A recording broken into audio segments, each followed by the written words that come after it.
5:40. Oh yeah, no, I was crying during it. I know it's like you guys have a rule, it's like no crying, right? Yeah. There's no crying in baseball or running, right? What were some of the biggest adjustments to your How's your training? Recovery from all stuff well. track, some long races, no marathon for the first time? What were some of the biggest adjustments? I think the long run was the biggest one.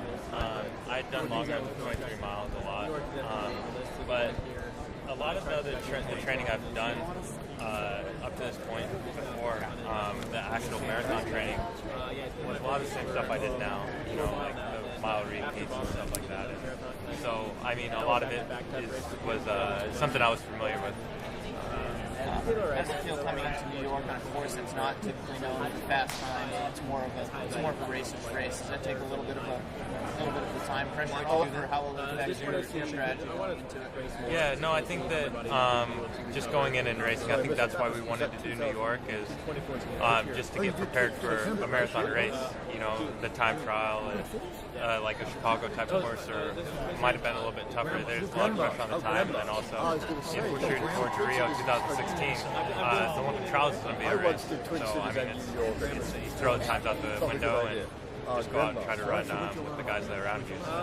You're training with Suguru, right? What's that? You're training with Suguru? Yeah. Did you have a chance to train, like, feeling, why you were training for the marathon? I actually trained a lot with him last fall when Mo was getting prepared. For London? Yeah, when he was getting prepared for London, and he was still in Portland before he went to Kenya. A lot of the stuff we did was Suguru, Mo, and I. You guys almost doing it together at the same time, right? Yeah. Like, do you guys talk a lot, or?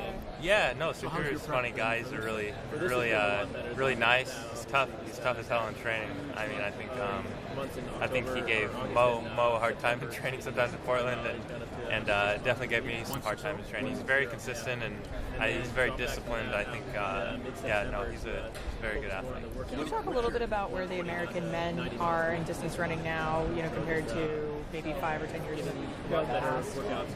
I mean, I think it's a lot different. Just being around, Galen Rupp and Matthew Centrowitz, and just seeing what they've done, it's very inspiring. And I think it's more of the mentality of American distance running, and that we belong at a lot, at the top level as athletes, and that's something that I am working towards. Like I'm striving towards.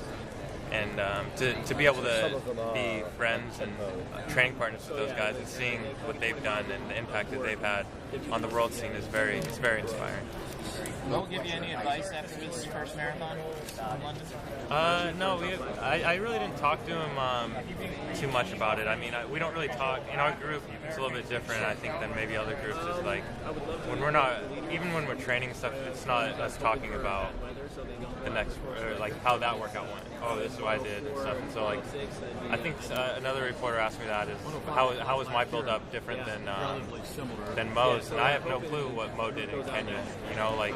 Like I'm very close with Mo, and we'll talk and when we do training runs and stuff. But it's not the only time we'll hear about the workouts. It's funny is if you maybe read an article about like sometimes, but you would never hear from that person like, oh, I did this killer workout. So yeah, we really haven't. I haven't talked about that. I'm like 6'4.5", and then to be exact, and then my weight is 145. 145. Chase after. We don't get to run together too often. For this one, who have you been training with mostly? But it's definitely. I've been doing a lot of stuff on my own. I've had a lot of help from Alberto and Pete with like helping out on the bike or helping out with different form stuff, going around the track during intervals and stuff like that. Does Alberto talk about the New York course and his experience here at all? No, so I haven't talked to him. I mean, maybe that's something he said that we're going to talk later today, but I haven't talked to him about the specifics of the course or anything like that. So when we saw you at Peyton Jordan, I think you said the marathon was a little bit more down the road. When did the conversation with Alberto happen? And you kind of started to materialize. So we had kind of talked about it, but it was more, a lot of the stuff that we had talked about is, all right, we need to get faster. We need to get faster in the short distance. You need to become more economical when you're running. this will make you a better marathon. There was always that talk, and you need to get stronger, and I firmly believe in that. Everything that we did, as frustrating like some of the track season is, there was a lot of times where you're so fatigued from the weight training, so fatigued from the last workout, and the long runs weren't going well because I was still tired. And so I think, I took a break. I took a solid break after I was actually going to keep running the track season, and after a race, it was the Portland Track Festival. It was like, all right, let's cut it. And from there, when we started training again, it was probably like 2 or 3 weeks into training again, where it was like, all right, I think New York's Your first half, that went so well for you. You're still in college. How would you say you've progressed since then, or how do you? I don't think your halftime's gotten better, maybe just a few seconds, right? Yeah, they're about the same. But would you? How do you see yourself as a runner now versus then?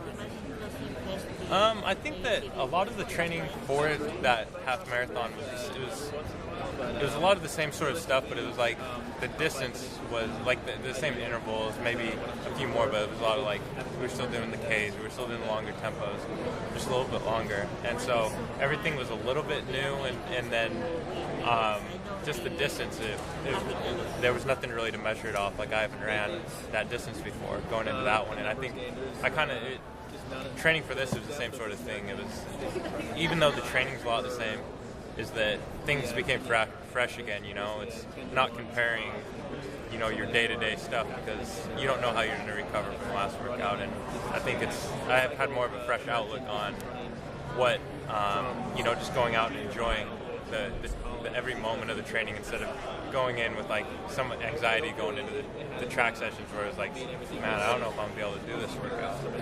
Is this workout gonna hurt? Mentally, I was at a point where it was just like, I don't know if I'm physically gonna be able to do it. But for this, yeah. So going back to, I guess, the basics and just going out and just enjoying the training. What's the goal for Sunday? I'm not really sure on like the times and stuff, especially with the course being different, and a lot of people said where it's gonna be windy and all that sort of stuff. But hopefully, just run with the guys and see and have a good finish. So. That means run up front, and they're going for. Oh no, not up front, not up front, and not up front. Is there going to be a second? Hopefully, doesn't have Pacers. Was there a second group? Yeah, hopefully there's a second group. No, I wasn't talking about the first group. No way. Back in college, I might have said I was going to do that, but no way. Yeah, hopefully run competitively in the second group, not go for the guys that run 2:03. So definitely have a lot of respect for them. And Windy, maybe they'll be. Yeah, we'll see. Good luck. What shoe are you running? The Streak LT5. Custom, or is it just a straight up shoe? Oh no, just straight up shoe. All right. Good luck. How does this race compare to